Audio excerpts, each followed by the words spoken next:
Beverley, welcome to Castle Malwood. Lovely to get you here and talk a little bit about your business, Aspire for Business. Thank you very much for inviting me. What an absolutely fantastic location you've got It's here. great, isn't it? I might actually move in. There are rooms available, apparently. Right, okay. So the whole of my career really has been about people, jobs, places, and it's exactly where we've come to now. People, places, projects. So, given the fact that we've basically been teleported from the world we knew to this new world, let's talk a little bit about what you're seeing out there in terms of, why don't we start with the employees first of all? Why don't we talk the people?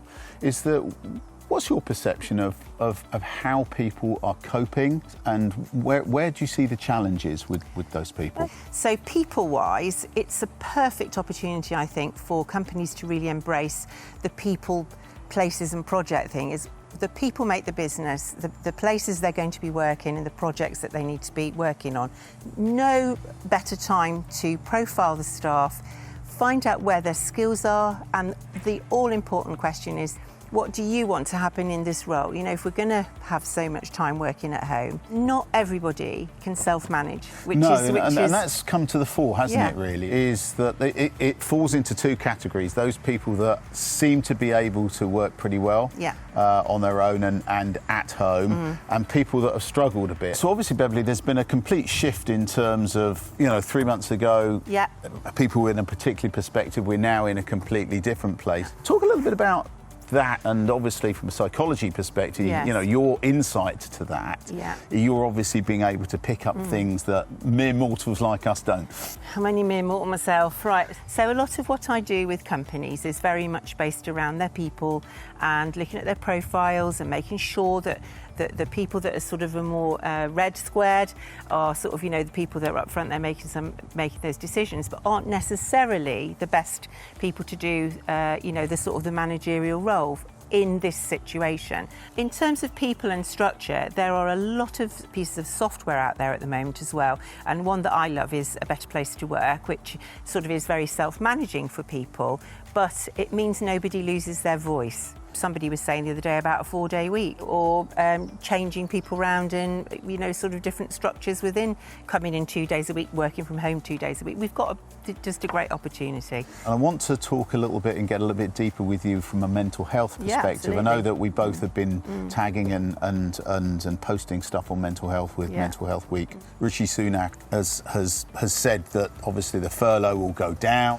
People understand that. They watch the news and they realise that there's something else coming, and that puts that anxiety across to people. What's your thoughts about that? And also employers, business owners who have struggled through this last 10 weeks, and people are coming back now and saying, can I have 2 weeks off holiday?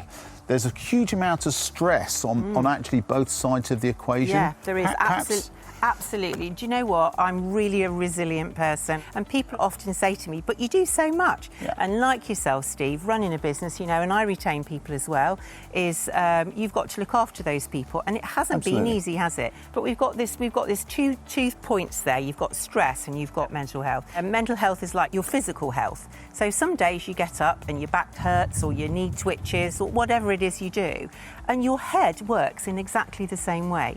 And every now and again, you should stop and really relax, switch off. Your brain needs to switch off. But mental health is one particular part of your life, like your physical health.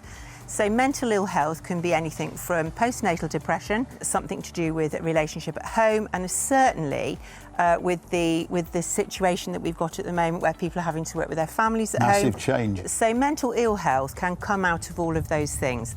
And then the other side of this is your well-being, your holistic health, which is the whole of you. So social-wise, we need that time away from the screen. We need that time even away from our family, even if it's only a little walk. And then the other thing that we were just talking about was stress. We have stress for long periods of time, and we have to cope with that as well. On Aspire for Business, we have some free resource there if anybody wants to go and have a look at it, fabulous. Which is just like a little video of how to relax. Do you think that the companies are stepping up to the block and allowing staff to do these type of things? So I think at the end of the day, we've got to this place now where we've got to have these boundaries. Agendas for meetings asking the staff, what do you now want to happen? You know, there's some of the big business owners are saying we spend £35 million a year on property.